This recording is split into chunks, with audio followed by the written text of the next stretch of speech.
Salam alaikum, bienvenue dans votre programme Ilm wa Hadara, Science et Civilisation. Aujourd'hui, nous allons parler de As-Sihha al-Amma, la santé publique. J'ai le grand plaisir d'accueillir pour vous Madame Imen Jroundi, professeure de médecine. Avant de parler de la santé publique, chère Imen Jroundi, j'aimerais qu'on voit avec vous votre itinéraire Al-Mamar qui vous a amené à cette médecine. Enfant, est-ce que quelque chose a donné le déclic pour faire des études de médecine? Certainement, certainement. C'était mon grand frère. Mon grand frère était médecin. Il étudiait la médecine à cette époque et j'avais 9 ans. Alors pourquoi je précise cette date? Elle est très importante. Il y a des enfants de 9 ans qui nous regardent. Tout à fait. Parce qu'en fait, ça coïncidait avec le début de la pandémie du VIH. Ah oui. Et à ce moment-là, je lisais les revues qu'il amenait et tout ça. Et je me disais, c'est ce que je veux faire, c'est la santé publique. Parce que je voyais les investigations et c'était passionnant. Donc sincèrement, Dès l'âge de 9 ans. Dès l'âge de 9 ans, hein, dès l'âge de 9 ans. Et je pensais qu'il fallait passer et faire médecine, étudier la médecine, pour pouvoir faire de la santé publique. Or, tous les chemins mènent à la santé publique finalement. Oui, c'est vrai. Et voilà, donc c'était donc ça. Donc après, vous avez fait votre médecine à l'université Mohammed V. De Rabat, effectivement. À côté, d'ailleurs, j'en profite pour saluer déjà la Villa des Arts qui nous accueille, qui est à quelques enjambées de la faculté. Elle nous accueille gentiment dans ses émissions. Nous saluons toute l'équipe de la Villa des Arts et à sa tête Madame Mouline. Donc à la faculté de médecine Mohammed V, vous avez fait votre médecine. Exactement. Puis j'ai passé l'internat parce que j'étais convaincue qu'il fallait faire la voie universitaire. Donc je voulais embrasser l'enseignement parce que ma mère était institutrice et c'était mon idole, hein. On aime bien imiter finalement les grandes personnes. Exactement. Et là, vos parents étaient déjà engagés, votre frère, votre mère, dans le monde académique. Académique, tout à fait. Et à ce moment-là, donc j'ai fait l'internat à Casablanca parce que c'est la voie universitaire était uniquement à travers l'internat. Et puis j'ai commencé de résidanat, donc j'ai fait une carrière au début exclusivement marocaine pour embrasser la carrière universitaire au Maroc. C'est bien. Après, je crois que vous avez été à la fois au Canada et en Espagne. Exactement. Donc il y a un cheminement, il y a une cohérence et une continuité parce que à la fin de ma carrière donc de résidente en santé publique, et je devais travailler au ministère de la Santé comme chargée d'enseignement à l'École nationale de santé publique. J'ai rencontré lors d'un congrès un Bolivien qui était très connu en santé publique, et je reviendrai avec mes relations avec l'Amérique latine, hein, qui sont très intéressantes. Et il m'a dit, mais tu es trop jeune pour enseigner, tu n'as encore rien vu. Et à ce moment-là, je me suis préparée à découvrir le monde et découvrir la santé publique en m'ouvrant au monde. Et quand il y avait une opportunité d'une bourse pour faire un master de recherche en santé publique à l'Université de Barcelone, et donc j'étais prête, comme on dit, hein. Je me suis préparée, j'étais prête. Super. Ne parlant pas la langue. Oui, mais il y a la langue scientifique. Tout à fait, exactement. Donc la langue scientifique, le background, je dirais technique en santé publique m'a permis de pouvoir lire, hein, et décoder les livres de santé publique en espagnol. Et donc à partir de là, donc je me suis dit c'est bon, il faut vraiment... Alors qu'est-ce que la formation en Espagne, qu'est-ce qu'elle vous a apporté par rapport aux choses que vous saviez déjà de votre première formation? Travailler en équipe. Comment monter une structure de recherche? Comment se fait réellement la recherche de façon pratique? Quel est le processus? Quels sont les critères de qualité d'une bonne recherche? Pour publier. Exactement. Il nous forme dans ça. Et puis mon patron, qui est Pedro Alonso, je tiens à citer son nom, qui est le directeur du programme du paludisme à l'OMS. C'est quelqu'un qui a fait... L'Organisation mondiale de la santé. Exactement. C'était un clinicien. Et puis, il a commencé à travailler en clinique.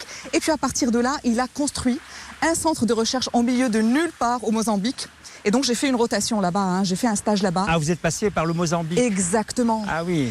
Et c'était une révélation parce que c'est en milieu rural, c'est au milieu de nulle part, c'est dans un pays pauvre où l'espérance de vie est de 43 ans. Et ce monsieur, avec ses convictions que la recherche peut améliorer la santé des populations, peut améliorer l'économie, j'étais bluffée. Et en plus, il contribue aux publications scientifiques au niveau international. Oui. Et je me dis, tout est possible. Et je veux répliquer ça au Maroc. Donc j'ai cette intention, j'ai vraiment cette passion pour pouvoir répliquer la même expérience au Maroc, Inch'Allah. Ben oui. On y travaille. Oui. Exactement.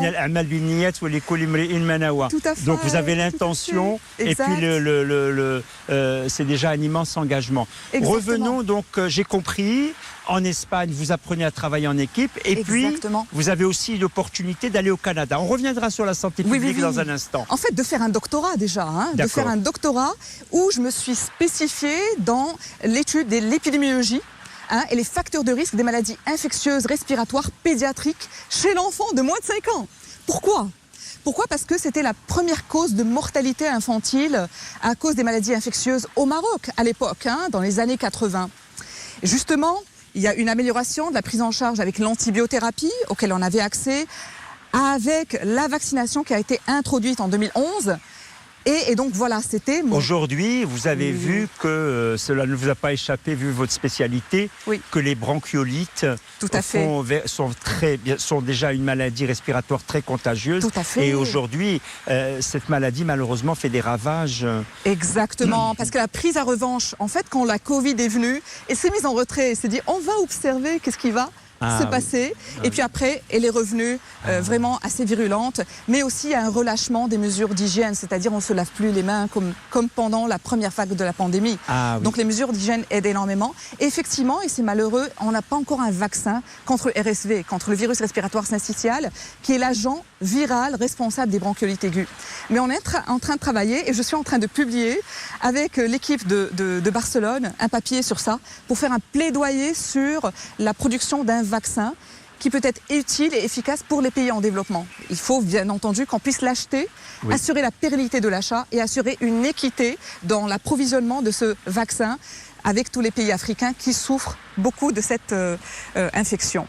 Et le Canada, je reviens à mon idée du Canada, donc l'Espagne, je vois très très bien comment votre collaboration continue. Tout à fait. Vous revenez tout juste d'Espagne. Exactement. Vous revenez tout juste. Après, on parlera de votre poste ici. Tout à fait. Mais le passage par le Canada... C'était un postdoc. Oui. Parce que justement... Postdoctorat, oui. Ah oui, le postdoctorat, parce que moi... mon souci principal, c'est d'avoir une légitimité en tant que chercheur en santé publique. Et je m'étais dit, ok, j'ai fait ma carrière au Maroc, c'est bon, j'ai ma spécialité, il faut que j'ai une reconnaissance et une légitimité internationale. Bien sûr. Comment on l'acquiert ? C'est en l'allant jusqu'au bout. C'est vrai que le doctorat nous aide à travailler sur un sujet de recherche, mais le postdoc, le postdoctorat, nous permet d'affiner, de préciser, d'aller plus en profondeur dans un projet qu'on n'a pas pu finaliser ou avoir les moyens pendant le doctorat. Et c'est comme ça, donc j'ai pu avoir une bourse. Donc j'ai toujours travaillé avec des bourses gouvernementales. J'ai toujours cherché des bourses gouvernementales. Et donc j'ai appliqué pour une bourse de la francophonie, le programme des bourses canadiennes pour la francophonie en 2016. Et donc j'ai fait une année de postdoc à l'Université de Montréal au Canada. Et là, quel a été l'apport de ce postdoc ?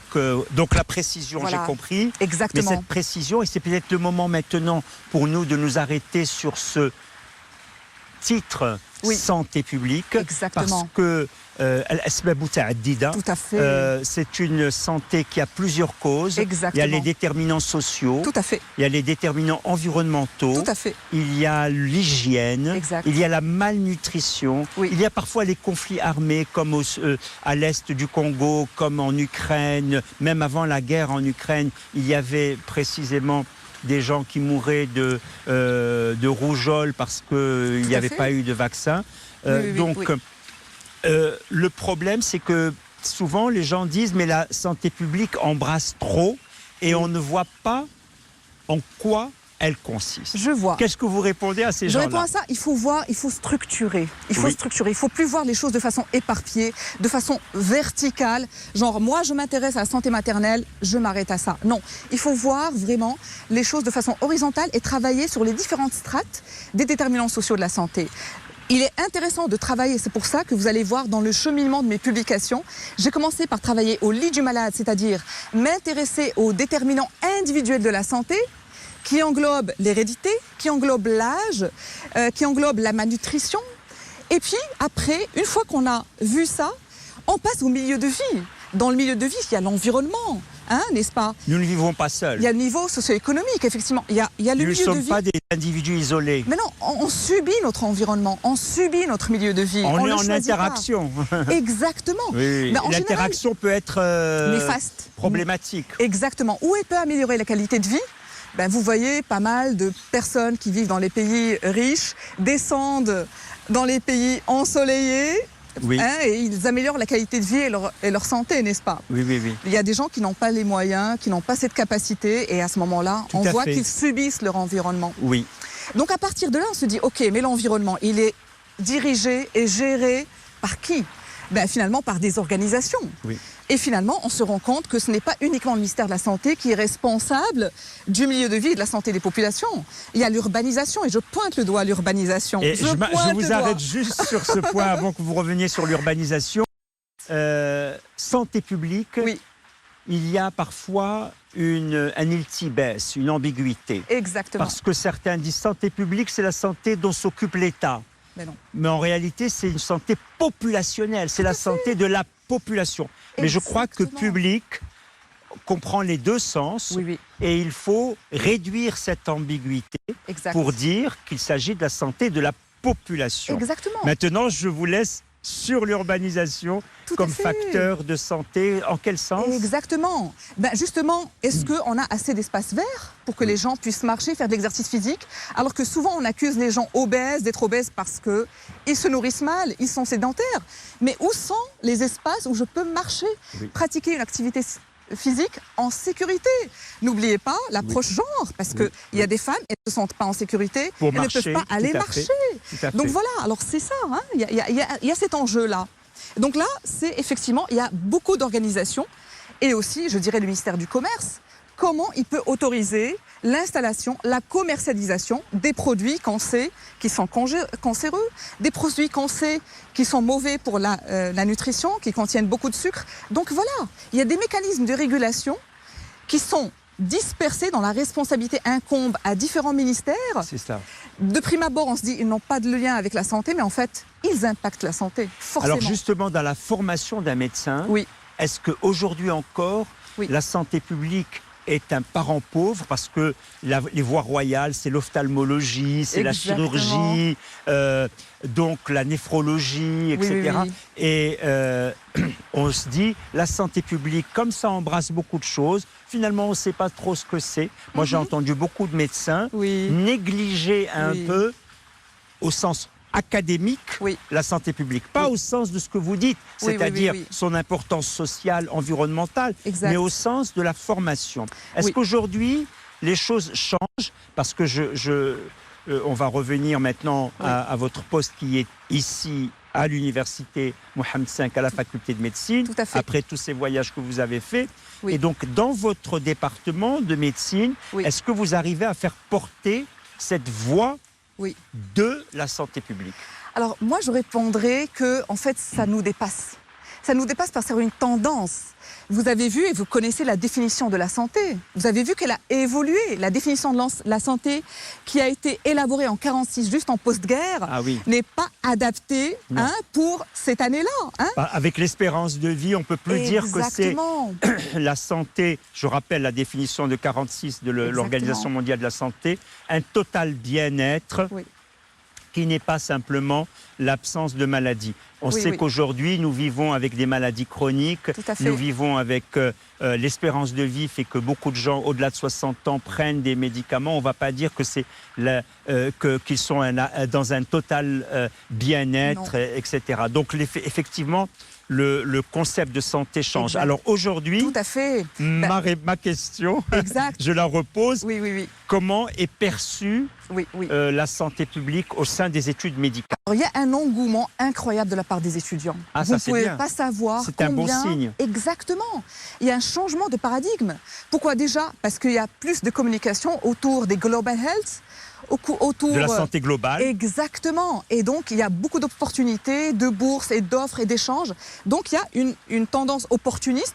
Et puis après, il ne faut pas oublier que la santé publique ouvre les yeux. Hein. On ne porte plus d'œillères. On n'est plus focalisé sur un organe, sachant que même si on focalise sur un organe, on peut toujours travailler sur les déterminants sociaux de la santé. Mais il y a une sorte de, comment dire... de culture, Puis la Covid est d'échange. passée par là. Et tout à fait. La Covid, elle nous a rappelé que la santé, c'est la santé de tous. Exactement. Avec le principe de justice, une vaccination pour tous. Tout à fait. Tout Donc, à fait. La Covid a relativisé Exactement. cette idée que la médecine s'occupe des individus pris à part, ou Tout à comme fait. vous disiez, des organes des individus pris à part. Exactement. Il y a un souci de la santé publique en tant que public. Exactement. Donc ça, c'est par rapport à la vision des étudiants. Ce dont on s'est rendu compte, nous, enseignants, on s'est dit, oulala, avec la Covid, on s'est rendu compte que chaque étudiant, peut-être qu'à chaque professionnel de santé, même s'il n'a pas un poste de responsabilité, il a dû prendre des décisions. Donc il faut les outiller en prise de décision.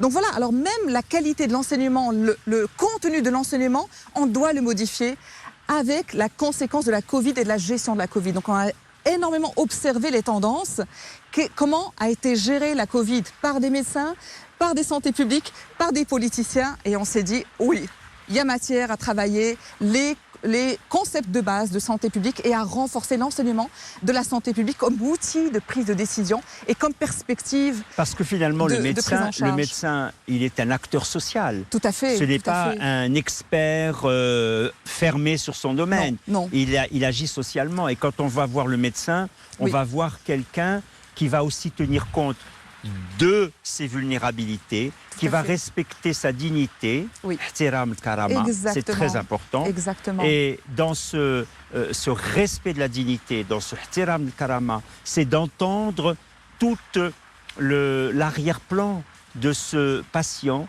qui veut parler de ses difficultés sociales, tout à fait. De sa difficulté de payer précisément pour sa santé, même si parfois il est pris en charge, mais il n'est pas pris en charge totalement. Exactement. Donc le médecin, il y a le médecin qui peut dire tout cela ne me concerne pas, et l'autre qui va dire je dois tenir compte de tous ces facteurs. Exactement. Et donc ça, en principe, on l'introduit dans la formation.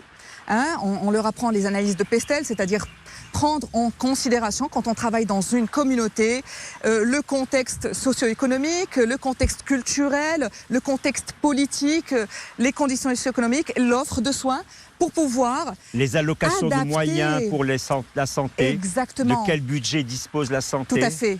Je leur dis, quand vous faites un diagnostic d'une maladie, vous commencez d'abord par identifier le patient, par le déshabiller et voir. Donc, et c'est un process. C'est la même chose pour la santé publique. Il faut identifier où il vit, quelles sont ses conditions de vie, à quel pathogène il est exposé de par son environnement, de par son travail, n'est-ce pas?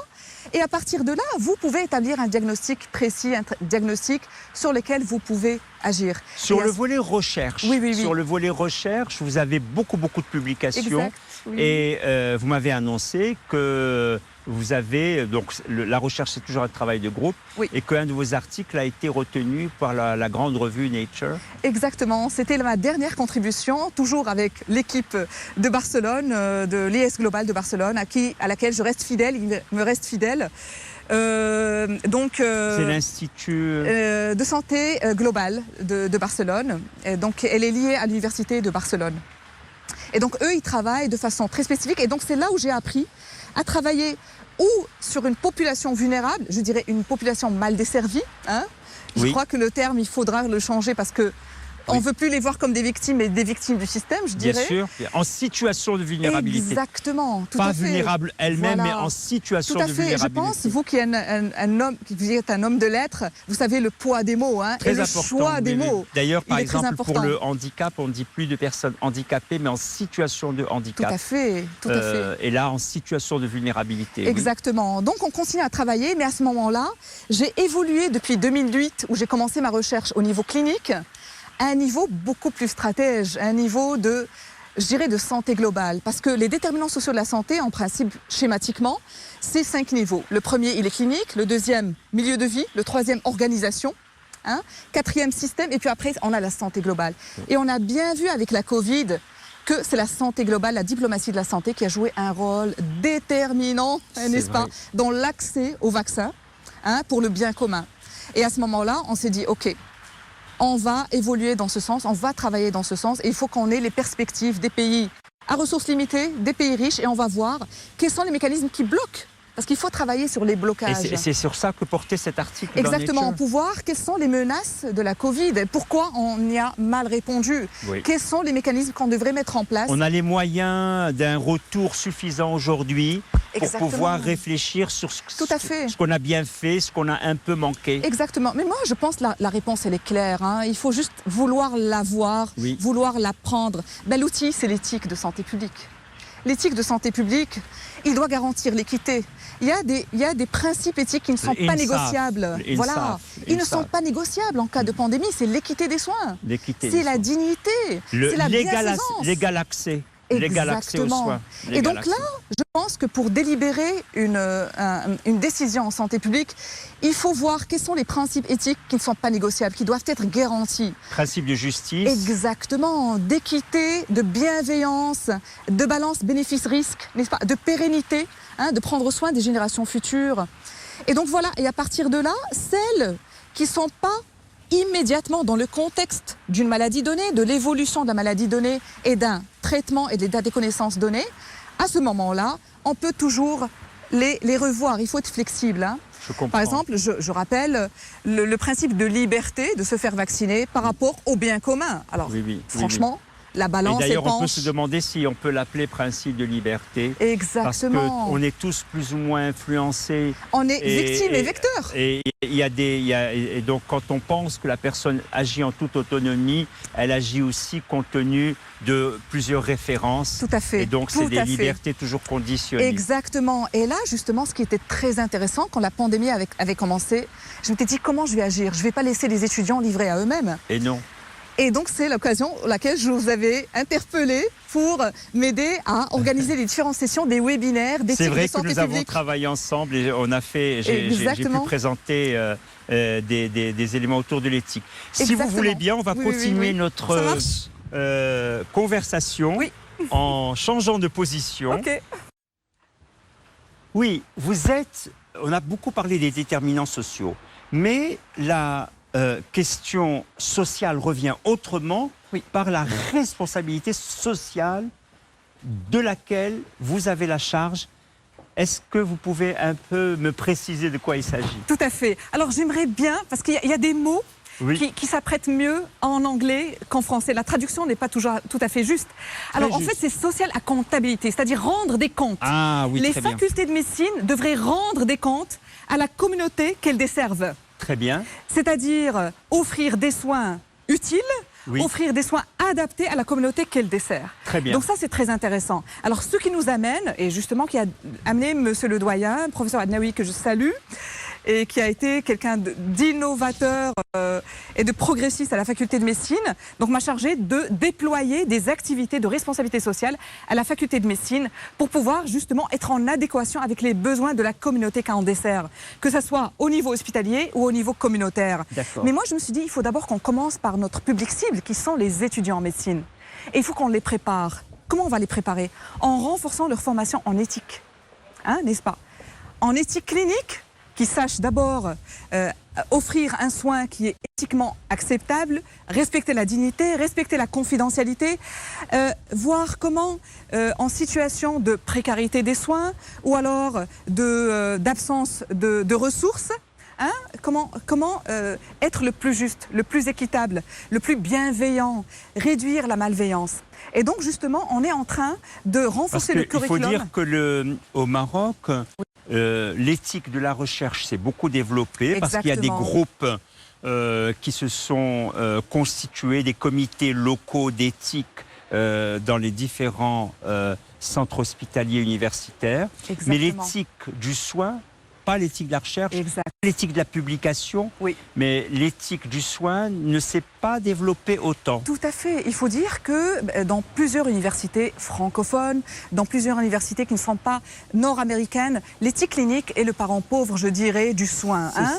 Ça a mis du temps à se développer. Ça a mis du temps. Maintenant, il y a un engouement parce que justement, avec la Covid, il fallait prioriser. J'avais 2 malades, j'avais un seul lit, j'avais un seul ventilateur. Qui je prends? Et c'est délicat, c'est pas facile. C'est un dilemme. Exactement. Et c'est pas facile de répondre à cette question-là. Et la réponse ne peut pas être universelle. Non.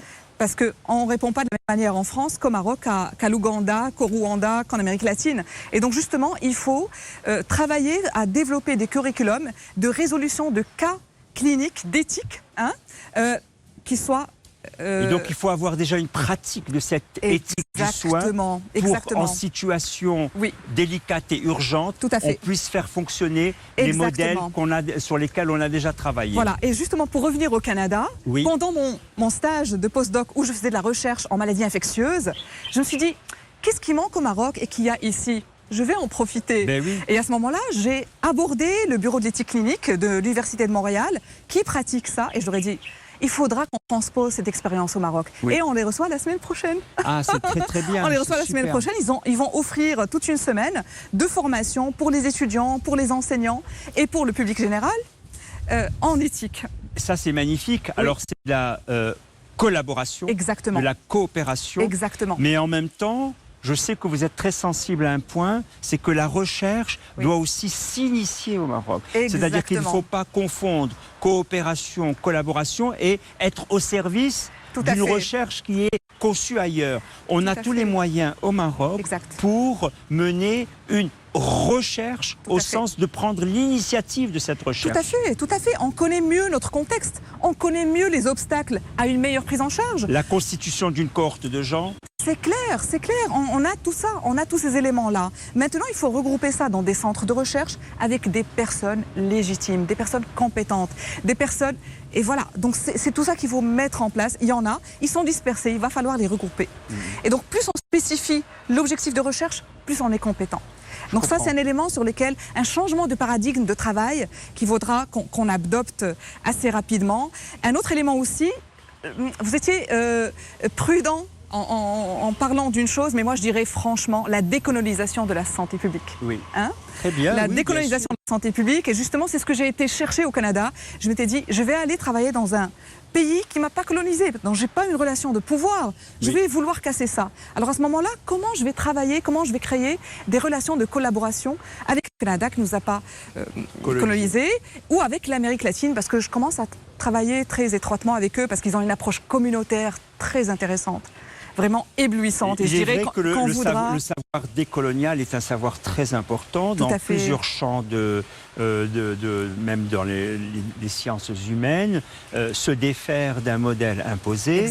Et effectivement, en santé publique, vous avez raison de parler de cette décolonisation. Ce que je retiens aussi, c'est que ce soit dans les maladies respiratoires qui touchent les enfants, que ce soit dans les déterminants sociaux et environnementaux de la santé, que ce soit dans ce que vous faites dans le accountability, la responsabilité sociale de la faculté, votre mot, c'est la précision. Tout à fait. Alors, on va rester sur ce terme-là. Merci beaucoup, Madame Jondi. Merci à vous. Chers téléspectateurs, merci beaucoup de votre attention. Je vous dis à très bientôt pour une prochaine séance autour de l'bahth, autour de la recherche scientifique, autour d'une science inscrite dans la civilisation et incarnée par des personnes qui sont mes invités. Merci beaucoup.